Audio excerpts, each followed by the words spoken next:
Citación académica, norma ZAPA. ¿Qué es citar? Podemos definir como citar el hecho de avisar a alguien enseñándole día, hora y lugar, haciendo mención de alguien o algo. ¿Por qué citamos?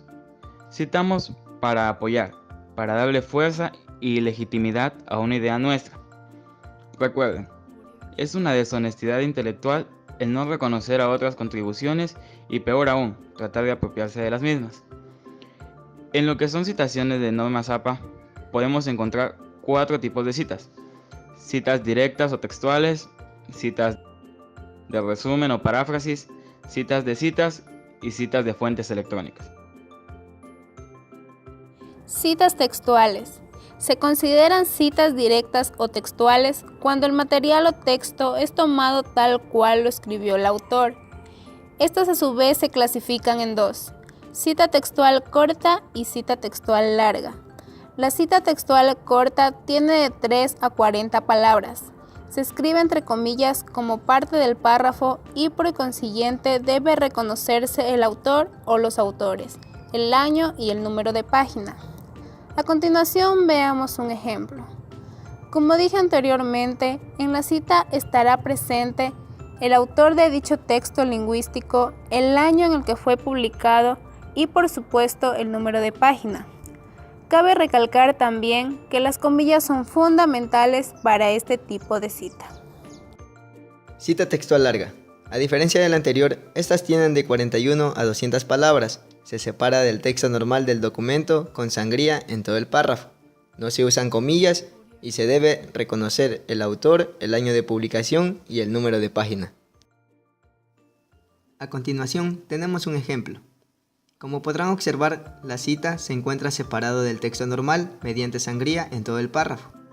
Y al final colocamos los datos, tanto el apellido del autor como el año de publicación y el número de página. Cita resumen. Se considera una cita resumen cuando sintetizamos o resumimos las aportaciones y análisis de algún autor, utilizando palabras diferentes del texto original. La cita reflejará la aportación del autor original y no del responsable del proyecto de investigación. Va dentro del texto principal como componente clave del discurso utilizado.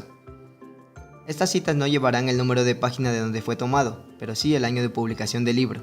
No se usarán comillas y se debe reconocer el apellido del autor. A continuación tenemos un ejemplo con el autor al inicio de la cita. Como se puede observar, al principio colocamos el texto.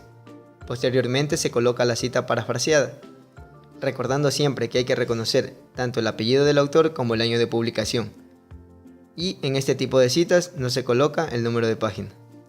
Existen también las citas de citas, es decir, cuando se hace referencia a citas mencionadas por otros autores.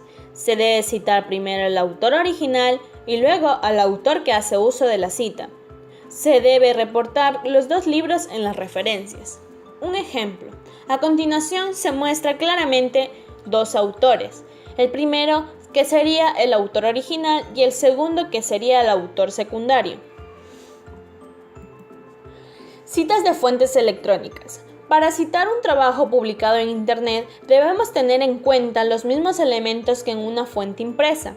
En caso de citas textuales, necesitamos escribir el apellido del autor, seguido del año de publicación y el número de página. En caso de no contar con el número de página, se recomienda el número de párrafo precedido de la abreviatura. Por ejemplo, López, 1998, párrafo 3. Recomendaciones. Reconozca siempre el autor original de donde extrae sus consultas. Use comillas cuando quiera hacer una cita directa o textual. Señale con exactitud las páginas correctas de la fuente consultada. No hacer cambios mínimos en la estructura de la oración, cambios de minúscula a mayúscula, o cambiar palabras para hacer parecer como que el texto es trabajo original suyo.